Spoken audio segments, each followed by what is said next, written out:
ఇప్పుడు మనము శ్రీమద్ భగవద్గీత 13వ అధ్యాయము క్షేత్రజ్ఞ విభాగ యోగంలోని 12వ శ్లోకం యొక్క భావాన్ని తెలుసుకుంటాము.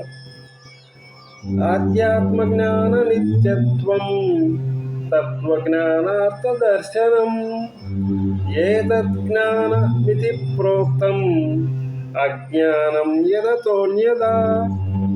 ఈ శ్లోకం యొక్క భావం ఏమనగా, నిత్యము ఆధ్యాత్మ జ్ఞానమునందు స్థిరముగా ఉండడము, తత్వజ్ఞానం యొక్క ప్రయోజనమును దర్శించడము జ్ఞానమని చెప్పబడినది. దీనికి భిన్నమైనదంతయు అజ్ఞానము.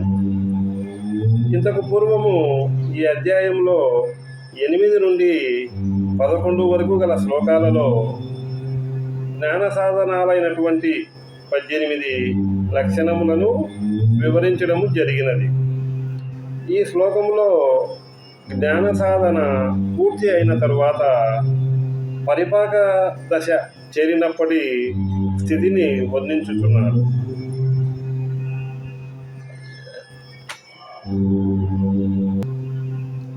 జ్ఞాన సాధన పూర్తి అయినటువంటి జ్ఞాని ఎల్లప్పుడూ ఆత్మజ్ఞానంతోనే ఉంటాడు మరియు తత్వజ్ఞానం యొక్క లక్ష్యమును నిత్యము దర్శిస్తూ ఉంటాడు.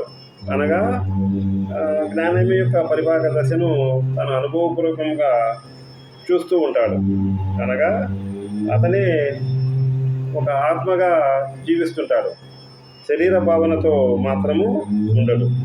ఇది అందరి మానవుల యొక్క జీవిత గమ్యము లేదా అంతిమ గమ్యము అని చెప్పబడుతుంది.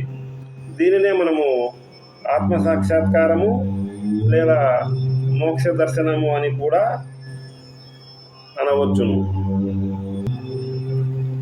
ఆత్మజ్ఞానము అనగా జ్ఞానమే ఆత్మ అని తెలుసుకునుట.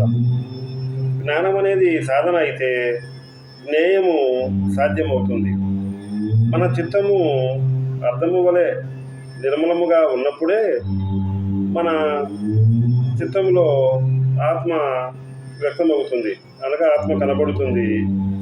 లేని ఎడల ఆత్మ దర్శనము కాదు.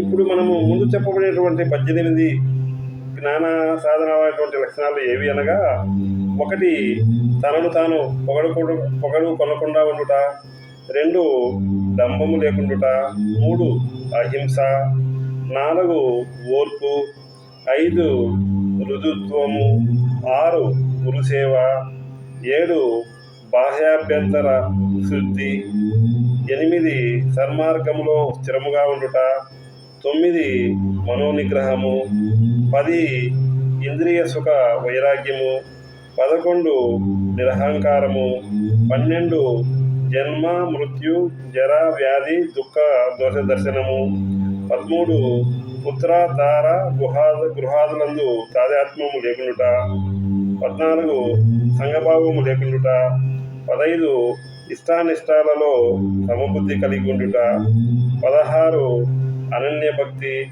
17 ఏకాంతర ప్రదేశవాసము, 18 జన సమూహాలలో అనిత్య అనగా ఇష్టము లేకుండా ఉండుట.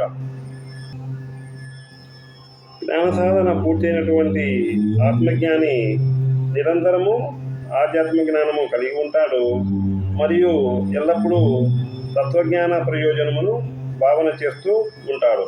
ఈ విధముగా ఆత్మ సాక్షాత్కారం పొందినటువంటి జ్ఞానికి మొత్తము 20 లక్షణములు ఉంటాయని మనము గ్రహించవచ్చు. మానము అనగా గౌరవము అని అర్థము. అది కలిగిన వాడు మాని అని చెప్పబడతాడు. ఆ లక్షణమును మానిత్వము అని అనవచ్చును.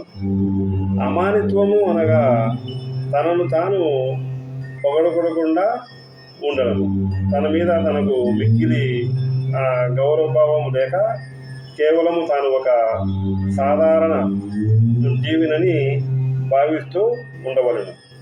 ఈ ఆత్మ సాక్షాత్కారము లేదా జ్ఞాన సాధన పూర్తి అయిన తరువాత మోక్షము అన్నప్పటికీ లేదా ఆత్మ అన్నప్పటికీ లేదా జ్ఞానం అన్నప్పటికీ ఒకే అర్థంను తెలియజేస్తాయి.